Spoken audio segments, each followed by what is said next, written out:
What's up, everybody? It is Monday, October 27th. This is Beyond the Box Score, advanced stats from extremely simple people today. Because no Jacob, it's just me and Dan on Fantasy Football Today, presented by BetMGM.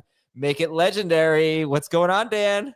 You can't get much more simple than us today, but I will say this. Obviously, my football world sucks still. I got the 2-6 Giants back there, but I did want to start the show off because we have producer Thomas on the show today, and he's our Monday producer, one of the best in the world.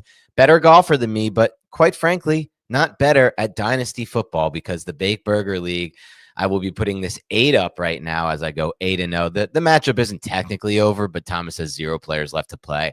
I have 1 player left to play. I'm up by 82 points, Thomas. I don't know exactly what the total number is. I'm about to score 200 in this league. So we'll just make that change right now as you filibuster me through. Okay. I'm going to tell you guys. So Thomas sent me a note just how good of a producer he is. Last year, we had 17 tight end touchdowns on National Tight Ends Day. Yesterday, Having trouble over here. Okay, so last year, 17 tight end touchdowns. Yesterday, we had 13. And we had 13 tight end touchdowns with no Sam Laporta, with no Trey McBride, not that he's a big touchdown guy, with no Brock Bowers. It was crazy how good the tight ends were yesterday. And we still have Travis Kelce and Zach Ertz tonight. Thomas, I'm not sure if you know this, but that 17, it was on that Sunday, or was it for the full week? I think it was a full week because I think somebody scored on Monday Night Football. It may have been Travis Kelce, if I'm right. Okay, because now I'm just realizing that my stat also included Oronde Gadsden's touchdown on Thursday. So full week. But yeah, I mean, great week. Let's see, just out of curiosity, how many touchdowns did we have from tight ends in week 7? Oh, damn, we had a lot. Probably more than tight ends week. Maybe it wasn't as big as we thought. Anyway, all right, today on the show, we'll talk about Green Bay and Pittsburgh. 35-25 win for Green Bay. We will talk about Joe Flacco, Chase Brown. Are they must-start guys going forward? What's going on with Courtland Sutton coming off a disappointing game against Dallas? Justin Fields, Woody Marks, Zay Flowers. We're going to do it a little bit differently. Instead of 4 big topics, we're going to do buy or sell. But let's start out with this. Green Bay 35, Pittsburgh 25. Pretty good game for fantasy. People are talking a lot about Tucker Kraft, Dan. What are you thinking about this game? Yeah, Kraft was actually a player that Jacob and I discussed a lot on last week's Beyond the Box Score, a player who Jacob's been on the entire season. So I want to give him a little credit for that. And he just looks so phenomenal. I texted Jacob during the game, and that's who I want to start with. I texted him during the game, and I'm like, watching him separate from the matchups that he has in a given game. And that's credit to Matt LaFleur as well for getting him in these matchups. But watching him separate from these linebackers and when they put a nickel or a safety on him, it's crazy the type of like breakaway speed and athleticism that he has. And so I believe, yes, the targets are hard to predict always for a team like Green Bay, but his role in that offense is so much more defined than any role we've seen for a Green Bay receiver during this Matt LaFleur era. And that, to me, tells me that he's likely to be one of these top plays week after week for the rest of the season. Yeah, there's going to be some frustration, obviously, in fantasy. We're not talking about like Jamar Chase getting 45 targets in 3 games or 54 targets in 3 games with Joe Flacco, but he's a player who I'm really excited about rest of the season. Yeah, I mean, I think it's great that Tucker Kraft is doing this. I'm going to share my screen and a tweet that I had. But also, you should be aware that he's had 19 targets in his last 2 games, Tucker Kraft, and that's great. Both of them were very good matchups, teams that struggle against tight ends. The Packers threw 37 passes yesterday. They almost never throw that many. That's the second most all season by far. It's only the second game with more than 31 pass attempts.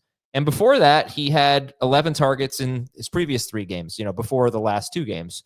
So I think we're all seeing it. He's obviously one of the best tight ends after the catch, separating. Yep. He's unbelievable. We knew that going into the year that he was really good after the catch, but he didn't have that many targets, so I didn't know if it would last. Well, see, the tweet that I have, if you just give me 1 second, sorry, got 3 touchdowns this year with 15 or more yards after the catch. Right. Since 2010, there have only been 3 tight ends who have had more than 3 of those types of touchdowns, 15 or more yak in a season. And this is week 8. He's played 7 games and he already has 3. That's tied for the NFL lead, by the way, with Khalil Shakir. But tight ends just don't do this. So how many tight ends, like as great as Kraft has been, he's number 1 right now after that game, number 1 per game. How many tight ends would you take over Tucker Kraft rest of season? Yeah, that's where it gets interesting. I mean, you look at the top of the tight end board before the season, and as it stands right now, we'll just start with some players that we projected to be there before the season, with Brock Bowers coming back potentially off the bye. There's no guarantee of that, to a team that has absolutely nothing from a blocking standpoint. It's a devastatingly bad offensive line that can't generate anything, and they're one-dimensional. I don't have a good feeling about that situation. It'll get worse if they turn to Pickett, which they might, because Geno's playing so bad. So I can't put Bowers ahead of Kraft. McBride's the next one that comes up, and he definitely stands out because he seems to be more consistently involved in the offense. And it's an offense that is more predictable week to week, but I still think I'd take Kraft before him. I'm saying he's better after the catch. He's a more explosive player. And he does seem to have enough of a red zone role that I trust him more than McBride, especially if they turn back to Kyler Murray. And I think they will turn back to Kyler Murray, which is not good for McBride. Yeah, I think it's fine. It's fine for him from a volume standpoint. It's not good for him from a touchdown standpoint. I'd definitely take McBride in full PPR. In non-PPR, I'd probably stick with Kraft. Half PPR, I think it's a toss-up. Yeah. Full PPR, I'd trade him for McBride. They both had their bye. They both played 7 games, and Trey McBride has 25 more targets than Tucker Kraft. Yeah, for sure. The volume is definitely there. So I'm fine going McBride, especially full PPR. Sorry, I didn't mean to get involved. I thought you were ending it. But Ferguson, that's another one to consider. I would take Kraft over Ferguson, correct? Yeah, I think the only other one is Tyler Kittle. Warren. Oh, Warren. Yeah, Kittle also is in the mix, I would think, once Purdy comes back. So they're the same guy. I mean, this is the only way it works for a guy like Tucker Kraft, because he's on pace for 100 targets. That is not good enough usually to be an elite tight end unless you're George Kittle. And he's the same guy. I mean, they're so talented. They're in good offenses. That's the formula for him. He's not going to be 140, 50 target guy like Bowers or McBride. He's going to be like George Kittle. Now, Kittle's interesting, Tyler. I think they're about the same, right? Kittle, Warren, Kraft. I don't know. Now we get to the interesting one if we're working through those, and Warren obviously is in that mix as well. Oronde Gadsden, because Kraft. You may laugh at it and you may push it off. And that was a player Jacob and I were I said last week I'd blow my entire free agent budget on him on Beyond the Box Score. He was the Puka of last year.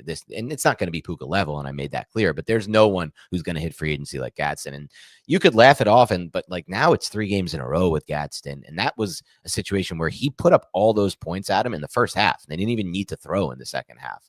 What about games where they need to throw? He is the clear best matchup they have on the field, the Chargers. That's what I said it would be, and that's so Kraft or Gadsden. I'm still going Kraft, but I am willing to put Gadsden in that mix. All right. Other stuff from this game, DK Metcalf is basically just kind of DK Metcalf.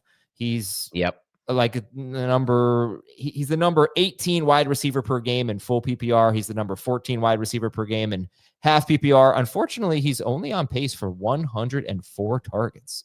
So that needs to increase. I don't know that it will. He's a lot like Courtland Sutton, who we're going to talk about later. He just doesn't have that high of a target share. He doesn't have that high of a target per route run rate. But, he's getting the touchdowns, and that's with only 5 of Pittsburgh's 15 end zone targets, only 2 of their 9 green zone targets.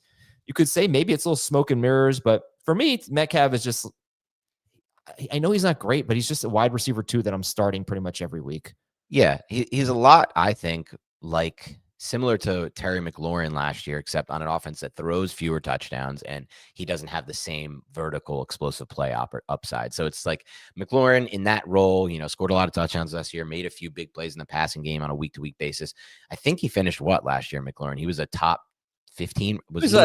On a per game basis, he was around 15th. Yeah. Yeah. So take a little out for Metcalf. They're not scoring as many touchdowns. That kind of settles in as a back end wide receiver 2, probably. So I think that's fine. One thing that we passed through, but on the Green Bay front, I really thought it was interesting to see Christian Watson's involvement in his first game back. That was, if you're like me and you drafted a little too much Matthew Golden, it's a very scary time, because I was expecting potentially him to break out in the second half of the season. He's a really talented player. There's just no way I can hope or expect that at this point, given the involvement for Christian Watson. And this was, with Dante Vian Wooks not even in the game. I know they used Malik Heath a little bit more, but they just simply don't seem, in my mind, to be interested in getting Golden more involved in this offense in my mind right now. And by the way, Jaden Reed's coming back soon too. I hope so. What do you have? A collarbone? Yeah. Kind of a longer term injury. So I don't know that we have a timetable on Jaden Reed, It's but usually 6 to 8 weeks though, I think, from what I've read about that type of injury. so we're probably about 5 weeks now around there. No, it was week 2. It was week 2, I believe. Okay. I think, okay. We can double check on that, but yeah. Watson ran 24 routes compared to 32 for Dobbs and 28 for Golden, 32 for Kraft. So he had a 65% route participation rate, a lot more involved than I thought he'd be in his first game back. He caught a deep ball. I'm not so jazzed to pick him up. He's 45% rostered. I think it's more of a headache because, again, this team loves to run the ball. They're one of the most run-heavy teams in football. The stat of the game I gave going into this game was that Pittsburgh and Green Bay entering week 8, they saw the most and the second most pass attempts per game defensively. Teams are throwing on these teams. So they both had kind of higher pass volume than they usually had in this game. And that's the case with Jordan Love, who I think you could consider selling high on. He's got an interesting schedule. Like the Philadelphia game should be high scoring. The Detroit game, the Baltimore game, but 2 games against Chicago, 1 game against the Giants, Minnesota. Is he going to have to do a lot against those? He's got a game in Denver. Love's going to I'm not sold he's going to have to do a lot against Chicago either, or Baltimore. I'm not sure he's going to be able. Yeah, no, he's going to run all over them. That's a problem. Like with Love, like last night was, and he's awesome at times, but he's great. Last night was the game script they're looking for, right? They fell behind by 1 or 2 scores against the Steelers at half. I think they were down 13 at halftime. So they had to throw the ball, but how often is that going to happen with this Packers team, given their defense? And it's in addition to that, LaFleur runs the offense at such a slow pace. So now you got a slow pace moving offense that doesn't use a lot of no huddle, hurry up, uses a lot of the play clock, and then game script where they're often ahead by a score or 2, so they don't really have to throw the ball. All right, we'll finish up. I think Jaylen Warren's still a good start. He's a number 2 running back. Yes. He had a solid game, didn't score. I think, look, I'm actually kind of encouraged by Aaron Rodgers just because he's so much more mobile than he was last year. Not that he is mobile necessarily, but he can, like the play he made to Roman Wilson in the first quarter, Sick. He's moved, right? It's a great play. He's doing enough good stuff. I think in a super flex league, I have him in a super flex league. I think when the matchup's right and they're going to throw the ball 30 times or more, I think he can get you the 20-ish fantasy points. They've got the Colts, the Chargers, the Bengals coming up. These are really good matchups, I think, because it's going to force the Steelers to throw the football. And one note on that front, too, with regards to the game script potential, the Steelers defense just isn't what the reputation would lead you to believe. This is a massive step back. Teams are taking advantage of their run blitz heavy scheme, and they're just, they're finding all these play action opportunities with open space, and that could lead to more passing attempts and passing volume for this Packers offense. I actually want to highlight a little bit of player who I really like coming out of college, had a really rough start to his career, Roman Wilson, who really had good tape coming out of Michigan in an offense that didn't get in the ball. I know he's not majorly involved. 5 targets last night. You can see it up on the screen. 4 receptions, 74 yards, and a touchdown. If we're looking into this schedule and looking into the potential game script moving forward for the Steelers, and we say, look, there could be some passing opportunities, I wouldn't be surprised if Roman Wilson gets a few of them and becomes somebody who we can potentially move into like a desperation flex spot, because we're going to hit some nasty bye weeks coming up when the injuries are piling up. Like, people need receivers right now. 2 straight games with a 54% route participation rate for Roman Wilson, which is not great, but it's a lot higher than usual. Maybe he'll earn some more playing time. All right, that's pretty much it for the Steelers and the Packers. Hope you enjoyed Sunday Night Football. It was a fun game to watch. What's coming up this week on Beyond the Box Score? This week on the Beyond the Box Score, we are looking into, and I just started looking into this now, so still formulating the plan, actually, but we're looking into a few different receivers who have kind of either disappointed or are starting to pick it up. So Tedero McMillan will be one. We're looking into the Titans situation with DK and Ayumanor, Burden, Trey Harris, and Pat Bryant. Then we're going to talk about some of the tight ends, the rookie tight ends like Loveland. So just a little bit of a refresh on some of the rookies that could potentially make an impact in the second half of the season. Because I did see, I'm not sure if you saw this, but Ryan Heath tweeted it out. From week 9 on is really where we typically start to see that second half breakout for a lot of the rookie receivers in fantasy. So now's the time to start to maybe make moves for some of these players, or look into the situations where we feel the most confident about these players breaking out. I did see that tweet. I wonder Is that still the case? Obviously, that was the case for Brian Thomas Jr. last year. Yeah. I don't know specifically what week he started turning it on, but he was really aided by injuries to Christian Kirk and Evan Ingram, and that boosted him. And Mac Jones. Yeah, and Mac Jones. It's serious, though. It's for real. Okay. No, I'd be interested to see how, updated if that's still the case. Obviously, rookies, sometimes it takes them time. Sometimes the situation is so different, too. Yeah. Yeah, sometimes the veterans have second half breakouts. Don't forget about that, including the guy last year, Courtland Sutton. Although his breakout was really tied to rookie quarterback Bo Nix's second half breakout. All right, we'll take a break out, and we will be back with your news and notes. There was a team that had 3 offensive linemen get injured yesterday. We'll tell you who it was. Oh, boy. So a team that is decimated defensively. And by the way, the Steelers, looks like they lost their safety to Sean Elliott. That looked like a bad knee injury. Yeah. Not only is their defense bad, it's old, and now it's even more injured. All right, we'll be right back on Fantasy Football Today. When you need your sports news all the time, we've got breaking news to bring to you. CBS Sports HQ gives you a snapshot of all the sports that matter to you. When you need your sports in a snap, find it on CBS Sports HQ. Streaming free anywhere you are. Way too serious. Way too businesslike today. You and me. What is going? I guess it's Jacob who brings the goofiness out, right? I mean, yes, it's not mailbag. That's part of it. And by the way, I listened back to last week's mailbag, the one I unfortunately could not make. I'll give you credit. That was an amazing impression of me that you did, and it's put a lot of pressure on myself to come up with a good Adam Azer impression. I've got some things I've been working on. It'll probably be this Friday on the bag. I'll probably do my Azer impression in front of Jamie. He needs to be there for it, obviously. But I got a lot to work on, so I'll probably go back to the tape and see some of the things that you do. Some of the one of the people in the chat earlier said that we should dress up as each other for Halloween. Well, that would assume that I'm willing to dress up for something for Halloween. Yeah, well, I would wear like a hood. I would wear my son's hoodie. Okay, it wouldn't fit. Oh, but yeah. No, but also you wear like very childish hoodies. And what else? I would get like I would part my hair in the middle. Okay. Wouldn't shave. You what? I wouldn't shave. Okay. And what would I do to dress up as you? Is the question. You'd have to do the shave first.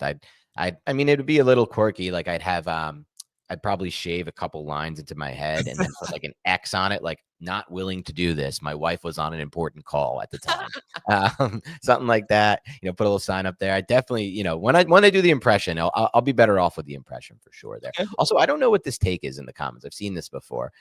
Hold on, not this one. I don't really get this one from Edu. Dan's pretend focus face is hilarious. I don't know what that means. People hate my face when I'm listening to you guys, but I am focusing on what you're trying to say, or trying to find a stat. So I'm not pretending to focus by any means.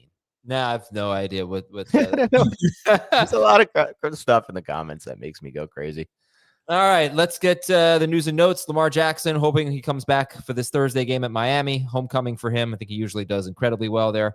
Spencer Rattler, we don't know who the starting quarterback is going to be for the Saints. Hopefully we'll find out soon. Joe Flacco did hurt his shoulder. He came back in the game. They have the Bears, then a bye. Bryce Young could be back next week, week 9 at Green Bay. Cam Scatterbu out for the season with a dislocated ankle. Quinshon Judkins, shoulder injury. He's going into a bye. They actually got really beat up yesterday, the Cleveland Browns. Alvin Kamara got a little nicked up. We're going to have to keep an eye on this.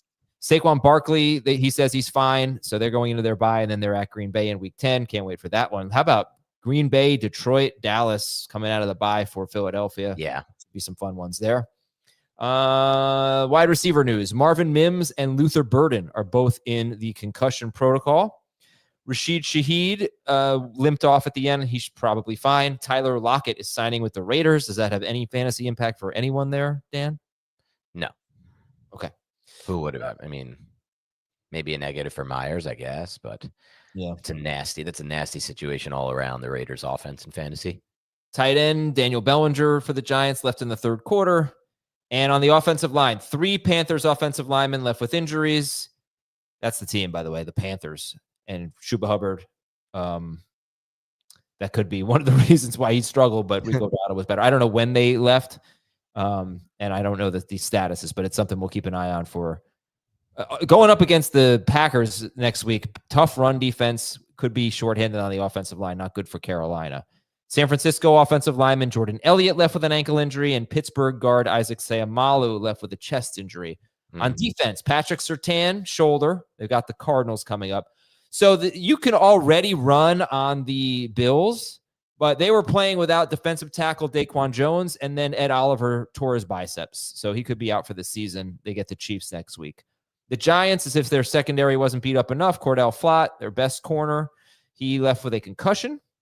Trey Hendrickson re-aggravated his hip injury for Cincinnati. That's good news for the Bears because Hendrickson's their best pass rusher. And Chicago had a couple injuries on their D-line. The Dolphins secondary had a couple of injuries. The Falcons, this is the one I wanted to get to. Yeah. What happened to the Falcons? They played so poorly. Okay. Before the game started, they put linebacker Divine Diablo on IR. During the game, Jesse Bates left with an ankle injury. I'm not sure when that was. They were without two regular contributors, edge rusher Jalen Walker and cornerback Billy Bowman. So they were limping coming into that game. I didn't see this coming. But they were injured. They played poorly. The Dolphins did basically whatever they wanted. There are some other injuries, but you should know that Cleveland, 3 defensive starters for Cleveland left with injuries. Carson Schweschinger, their rookie linebacker, is probably going to be out for a little while with an ankle injury. All right. It's almost buy or sell time, but it's... Before we do that, what was this last night? I'm here to say Adam's tush push rant last night was 100% accurate. What was the rant? I got carried away. Oh, you got carried in a good way? No, in a bad way. I got carried away. I got to listen now. I love a good carried away in a bad way. Was it a mini crash out? I mean, I was really annoyed by the officiating in that game. Don't get into it. But the Eagles fans were giving it to me a little bit. And I just said, like, the Eagles have been running the most illegal play in football for like 4 years now, whatever. It's so illegal that it's actually brilliant because it's too illegal to even officiate. Yeah, it literally is. Yesterday was the biggest joke. I will say this. No, I do believe strongly, and I won't say much, that yesterday will be the final straw. Like, that it will be banned because of yesterday's play. That was by far the worst outcome that could have happened for the Eagles. They had helped them win the game, and they didn't really need it to win the game, but it's going to end up getting the play banned for sure. They would have beaten the crap out of the Giants no matter what. But Jonathan Jones on HQ, actually, on CBS Sports HQ, said the same thing. He says, I think we saw the last of the tush push, not for this year. But he said it fell 2 votes shy of being banned last year. He thinks that it's on its way out. That's it for it. I just think it cannot have any more controversies the rest of the season. Maybe 1 or 2, but there's just too many this year. But you don't have to worry about that with BetMGM. All right, it's time for football at BetMGM. Register with BetMGM and get instant access to the best variety of parlay selection features, no sweat and boost tokens, live betting options, and much more. New players can receive up to $1,500 back in bonus bets with the bonus code FANTASY if they don't win their first bet.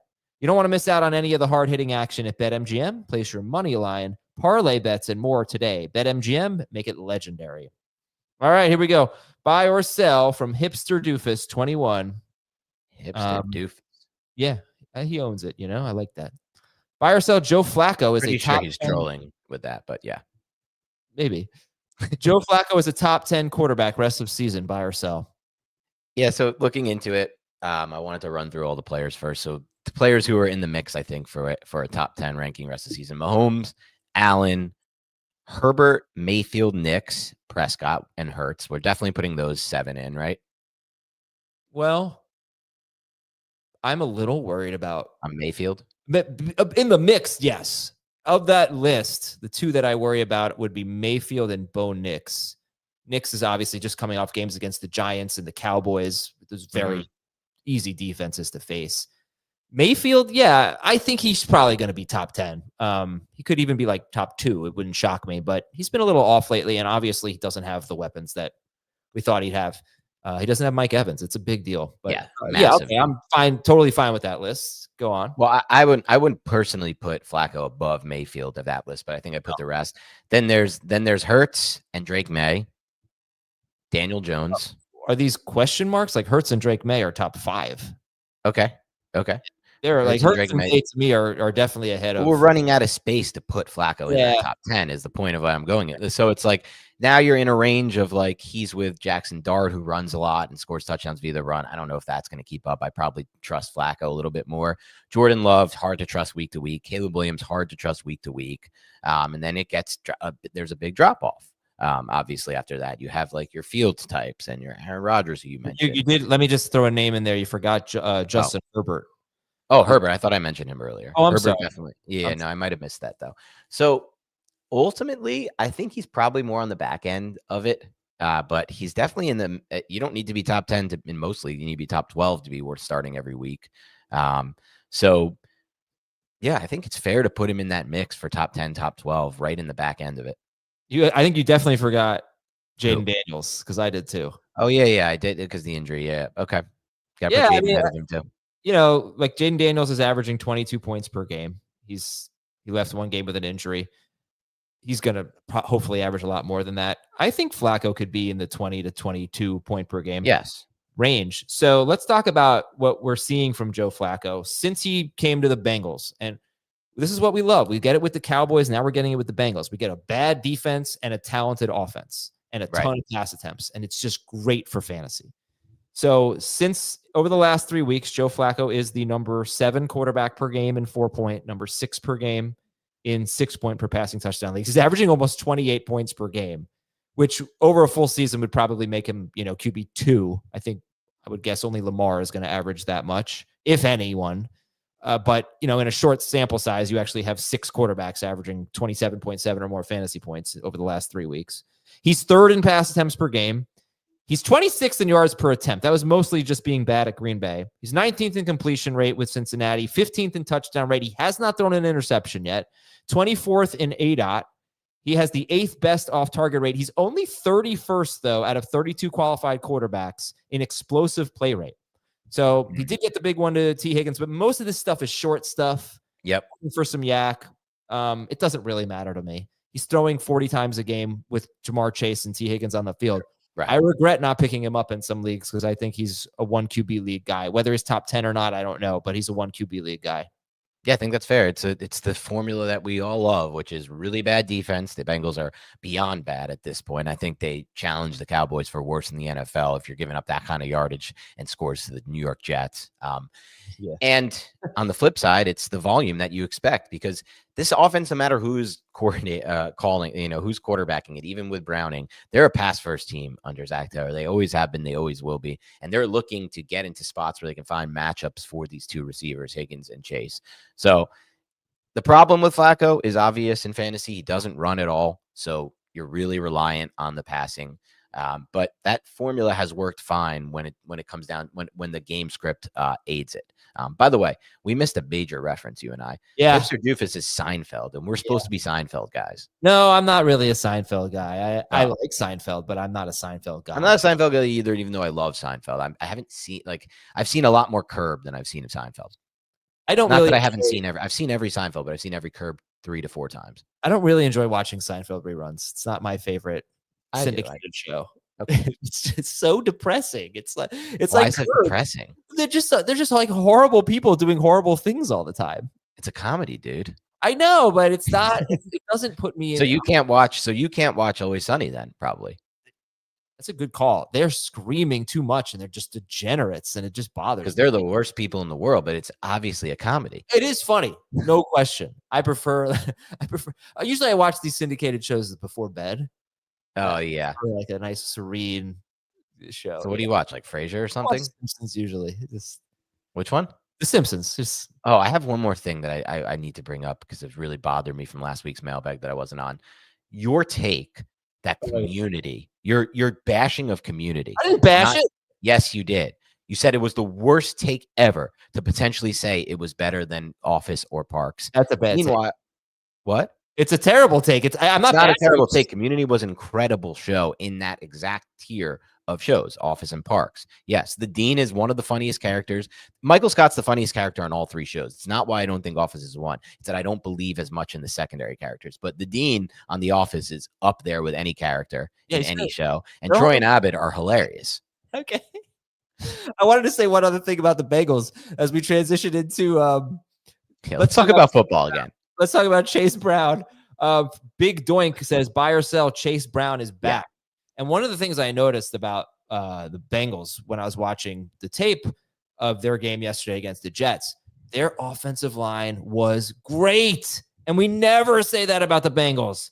but it has been a lot better lately. Now, the Jets, they can't get to the quarterback. They have the second lowest pressure rate in the NFL for the season, and that's what they had in week 8. But over the last 3 games, Cincinnati opponents have ranked 23rd. Remember, teams have been on bye, so this is not out of 32 teams. Cincinnati opponents have ranked 23rd, 18th, and 23rd in pressure rate since Joe Flacco became the quarterback. So their line is playing better. And Chase Brown and Samaje Perine were running through big holes for a lot of this game. They did a lot on their own too. I'm not trying to take away, but this is big because Chase Brown cannot survive with a bad offensive line. Right. The improvements there are big. I don't know if they're going to last. You know, they faced the Jets. It was Green Bay, Pittsburgh, and the Jets in their last 3 games. This is a big development for them. Can they actually have just an average, maybe even slightly below average offensive line? Just don't be bad. Don't be bad. And then Chase Brown might be back. So do you buy it or do you sell it that Chase Brown is back? So back in the sense of what? Because he's not back in the sense of where we had him preseason. Where we had him preseason was ultimately dependent on 2 things. One, a really hot run at the end of last season from a role standpoint. And I mean, from a snap share standpoint, in that backfield, he was basically the only player they played last year, Bengals. From a target standpoint, the volume in the passing game, and then from a touchdown upside standpoint, playing in a Joe Burrow offense. On all those 3 other fronts, the first one being the playing side front, that's the one where I have the most concern because the role is just not the same. And though he had a good week this week and was explosive, the role continued to trend downward. Over the past 2 weeks, Perine has played a lot more than at any point last year when Brown went on his run. So I don't think he'll ever get to that point. And obviously Burrow's not in, so the touchdown upside would never be the same. But there's still the game script that we discussed for Flacco in this Bengals offense, and it appears for Chase Brown. And you made a great point, Adam. The holes that are being created, he's allowed to make these explosive plays. He was always an explosive player. It's just like every time I watched him run, there was nowhere to go. So there is upside given that. I just don't think this kind of 25-point upside, I wouldn't count on that. Upside to be an RB2, yes. Yeah, so just some stats. This was his first game with more than 13.1 PPR fantasy points. It was his first game with a touchdown since week 1. He's been great per carry in 3 games with Flacco, 4.7, 9.8, and 6.1 yards per carry. And he's finally making some big plays. He has 3 carries of 22 or more yards in his last 2 games. But Chase Brown's snap share, as Dan just alluded to, has been 54%, right around 54% in 3 of his last 4 games. That's not RB1 kind of stuff unless you're James Cook. And then there's the receiving stuff. His target share with Joe Flacco is something like 8%. Right. Which is okay because Flacco throws 40 plus times usually, but he's on pace for 53 catches right now, Chase Brown, for the full season. He's usually around 3 catches per game. Samaje Perine's on the field on 3rd down. So right. To me, that feels about right. He could have some pop games where he has, 6 catches or something like Tony Pollard did in week 7, something like that. But I think I'm going to ballpark him at about 3 catches per game. How good can the offense be? Can they set him up for these goal line touchdown runs? They're playing the Bears. People say the Bears, you think, are a good matchup. The Bears have actually been great against the run the last 3 weeks, even though Derrick Henry did have 2 rushing touchdowns, but they've gotten a lot better since TJ Edwards came back. Then they get Pittsburgh, which should be fine. Then New England's a tough defense. And then there's the Cincinnati, the success of the Bengals, Dan, and how they do for your fantasy team, not Chase, but everyone else, might hinge on the Ravens because they play the Ravens twice down the stretch. I have no idea what to make of the Ravens as a matchup. They were absolutely horrible when they were completely injured. But now that they're healthier, how good is this defense? Because the Bengals get them twice coming up. Right. And it might swing fantasy matchups a lot. They still have the core in place. Like they have a good scheme, a good defensive coordinator. Roquan's back. Like there's no reason to believe that they won't be. But I want to wait a little bit on that take on like what the Ravens defense will mean for fantasy, because I do believe at this point, and I have to watch this week's tape, but just from having watched weeks 6 and 7 on tape, that Caleb Williams is just not seeing the field well at all. And he is not processing things. And that really leads to just a dysfunctional offense. Ooh.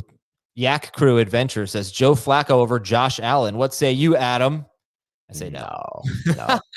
Even like in a bad weeks for Josh Allen, like this past week, like he had like 5 points for most of the game. And then he hits Shakir on that breakout pass and then runs one in later. He's always a threat to run one in. Yeah, of course.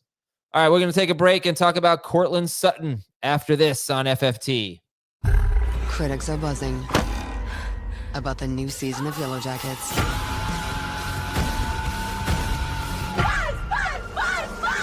This is not healthy. Yellow Jackets' new season now streaming on the Paramount Plus with Showtime plan. Smith on Twitter says, buy or sell Courtland Sutton. And right now, Courtland Sutton is wide receiver. Where are you? Oh, I'm sorry. Oh, yeah. Okay. He's top 14 wide receiver in all formats, but on a per game basis, he's 22nd per game in non-PPR and 25th per game in half and full PPR. So it's a little disappointing. It's kind of close to where he was being drafted, but we liked him a lot better. So Courtland Sutton, let's just call him borderline 2-3 because he's wide receiver 24 essentially on a per game basis. And he's only on pace for 119 targets and only on pace for 6 touchdowns. And here is a jaw-dropping stat for you, Dan Schneier. Pick your jaw up after I tell you this. Denver's red zone targets. I'm just going to give you the top 2. Red zone is a 20-yard line or closer. Troy Franklin has 12. Courtland Sutton has 5. Yep. Green zone targets, 10-yard line or closer. Troy Franklin has 6. Courtland Sutton has 3. End zone targets, they both have 6. But Troy Franklin has 2 fewer targets this year than Courtland Sutton. I mean, how you feeling about Courtland Sutton? Over, under, wide receiver 24 rest of season. Good question. Wide receiver 24 is not asking for much, and I wouldn't call that like a win anyway on his draft cost. I think it'll be right around there.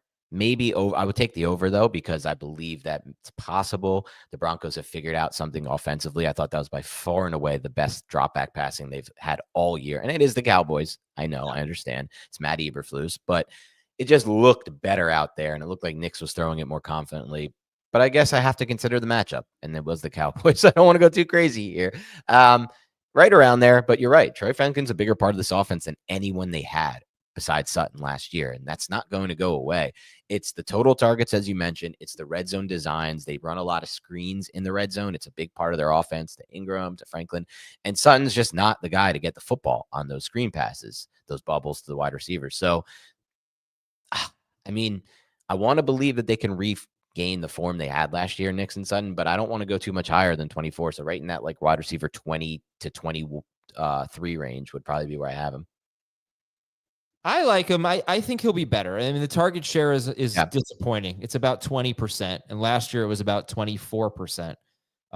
Specifically, this year it's 20.7% target share. Last year it was 24.6%. So that's down. The touchdowns are down.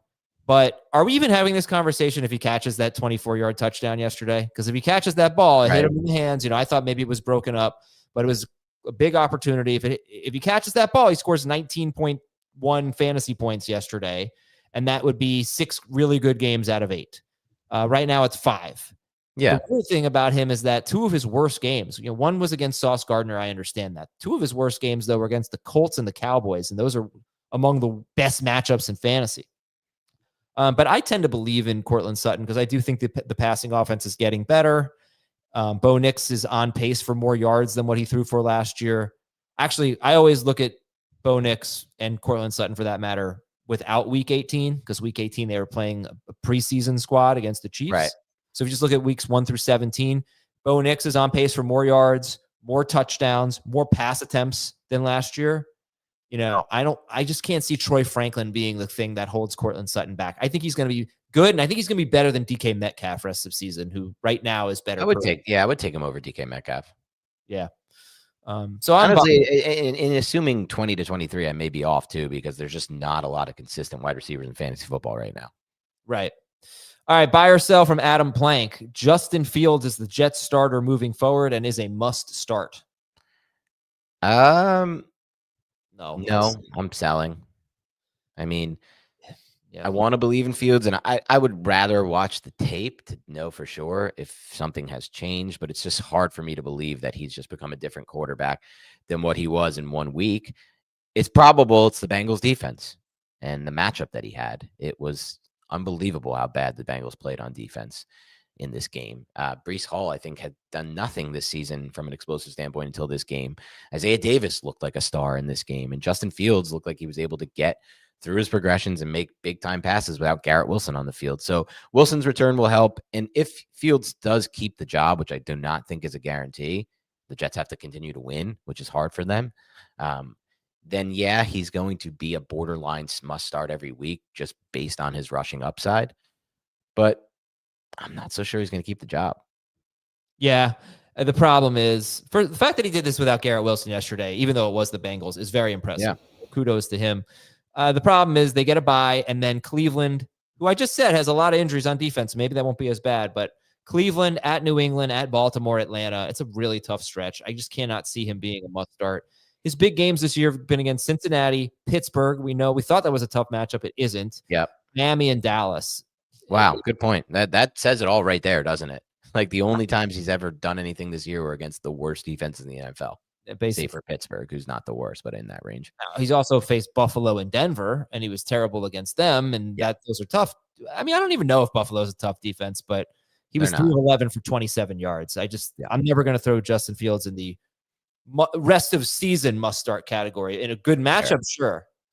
Black Rose says, buy or sell. Eagles fans are mostly good people.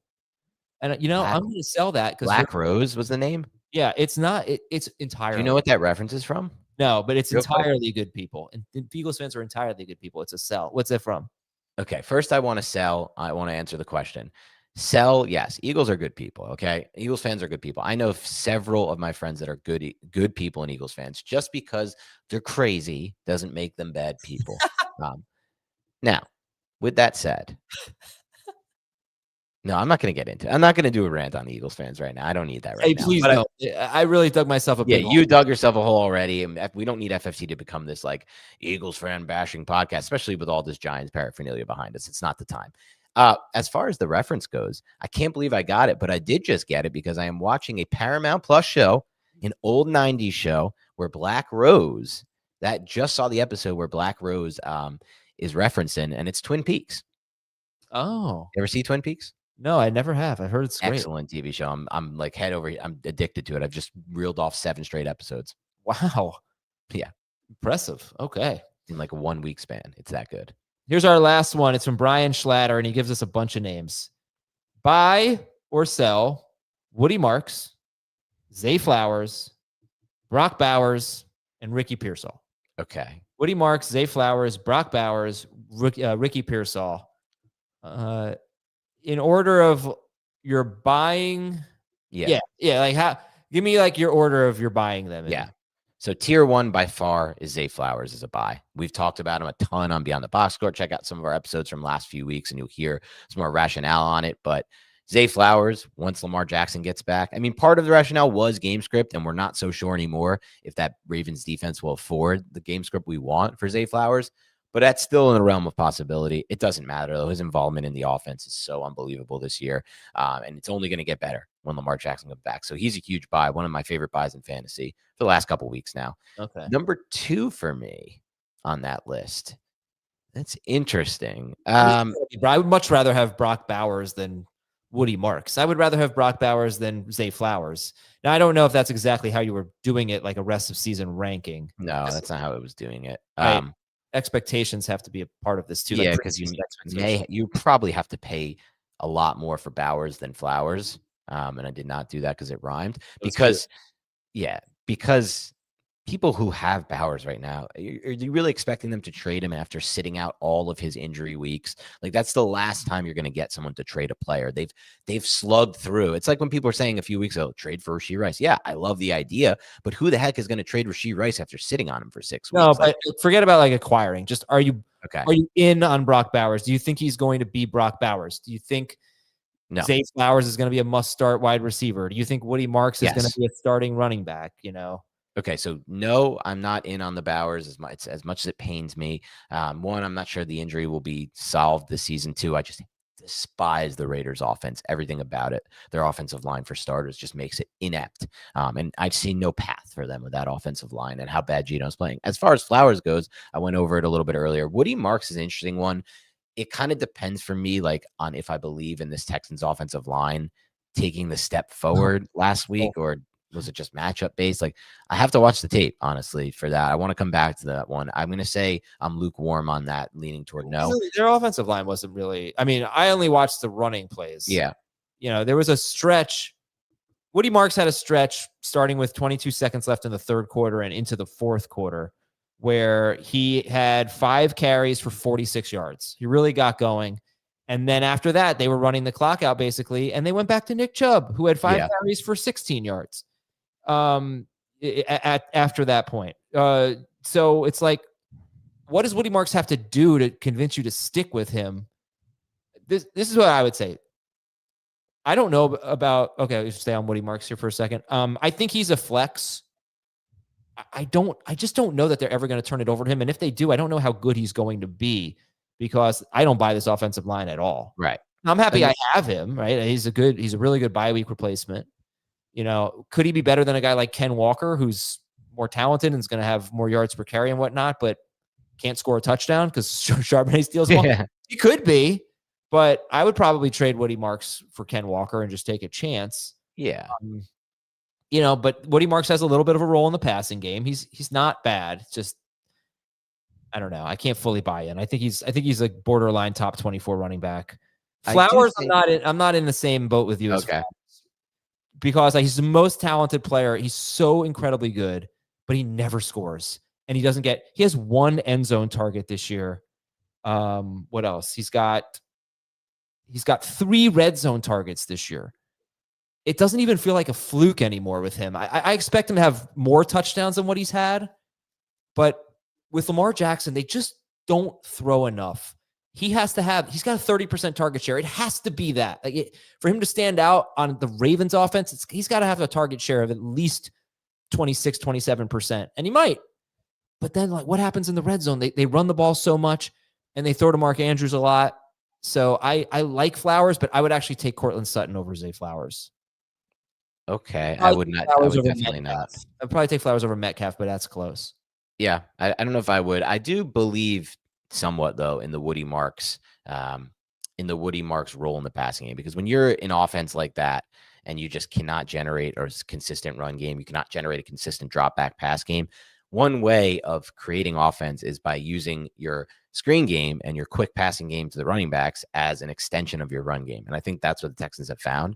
So I think that's here to stay, that specific role, which is helpful for PPR leagues. So I do somewhat believe in that. Pearsall's last on the list for me by far. Yeah. One, I do not trust this knee injury. This was supposed to be a 1-week injury, 2 weeks. He's not even practicing at all last week. It's been 4 or 5 weeks at this point. And they're only going to get back players. Kittle, Ayuk will play at some point, I assume still.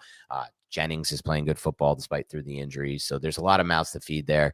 It's just not a role that I like. And I'm scared off on the injury factor there. They haven't thrown the ball as much the last 2 games. But if the 49ers can get back to, being the NFL leader in pass attempts per game or close to it, like the Chargers, that's the only way that this is going to work, I think, for Ricky Pearsall. Yeah. The other way, I think, would be he just makes a bunch of big plays downfield and he's like a glorified Alec Pierce or a Christian Watson or something like that. But I had been complaining about it all year. His role stinks. He gets no layups. They never give him wide receiver screens. They never throw short to him. Everything is downfield, and you just can't it's okay if you have some downfield stuff, but you have to be able to supplement it with easy plays. Pearsall gets basically none of that. Right. Now Kittle's back, and McCaffrey's their short area guy, obviously, and as you mentioned, Jennings, and I just can't buy him as someone we can rely on. Marks is really the big question here, and by the way, with Bowers, all the things you said about Bowers and the Raiders' offense, I guess my only rebuttal would be well, what is Bowers makes the Raiders' offense a lot better? Maybe Bowers is the thing that's been missing from the Raiders' offense, and the only thing that really matters at tight end. I shouldn't say that, but the main thing that matters is volume, right? Can he just come out and dominate targets? I think he could. I don't know how to rank him. I would definitely take McBride over him. I would probably take Tyler Warren and Tucker Kraft over him. I'm hopeful for Bowers. There's just a lot of factors that scare me off of him. The injury, which we don't have much information on. It could be affecting him all year. He may never regain his explosiveness at any point. I know they're trying to sit him through it. And then when you have a team like these desperation offensive line type team, like this Raiders team, and it'll get better. Colton Miller will be back at some point, which is necessary for them. But until he gets back, I just don't see them moving the football with any kind of consistency. And one thing I'll say about Marks is that, just to finish up on Woody Marks, is, look, I could easily be wrong. They could just say, you know what, we're going to make the change now, and we're going to give him the lead role, and he's going to be our guy, and he's going to have 15 carries and 3 catches a game and whatever, and Nick Chubb's going to have the 10 carries or something like that, and that would change things. He is, however, averaging 3.8 yards per carry. He has one of the worst avoid rates so far among all running backs that have at least 30 carries. He hasn't really run the ball that well, but I feel like if he could get a rhythm, if he could get some carries, then maybe he could do something with it, because he's got more juice than Nick Chubb. I feel confident in that assessment. So it could go either way. I would hold, or I would try to trade Woody Marks for, I can't imagine you could even pull this off, but if you could trade him for Courtland Sutton, I would do it in a heartbeat. Yeah. I'm in on that. Who else is coming off like a horrible game? Would you trade Woody Marks for Quentin Johnston? No. Yeah, I don't think I would either. I mean, he's going to have some random big games, obviously Quentin Johnson, but Gadsden is the man there. And you know what's so impressive about Gadsden? He played a lot too. Like I was looking at this specifically because I basically just went nuts and have Gadsden in essentially every league at him. Nice. At this point, I don't think I missed one on him. But what I thought was most interesting is even when they went to some heavier personnel packages, like extra tight ends on the field, bring that fullback in, Gadsden was still on the field. I don't know his snap share rate. I would love to see it for that game last week, but they used him in a variety of ways. Inline, as a big slot. They even use him sometimes as the boundary X or Z receiver. It's really interesting. He's just fantastic player. Fantastic player. I'm hoping that Quentin Johnston gets a little like, hey, we got to get you involved. A little squeaky. I think he'll still have big plays and touchdowns. It's just going to be really hard to predict week to week, Quentin Johnston. Probably. All right, that's it for Beyond the Box Score. Thank you, everybody. Make sure you listen to the other Beyond the Box Score episodes this week. Also, I got Beat the Waiver Wire coming up with Jamie soon on FFC Express. We're going to help you out, tell you who to pick up. I wonder, Tyrone Tracy. Oh, Woody Marks for Tyrone Tracy rest of season. Ooh. I'll go Tyrone Tracy. Yeah, me too. Okay. Have a great day. Talk to you next time on Fantasy Football Today.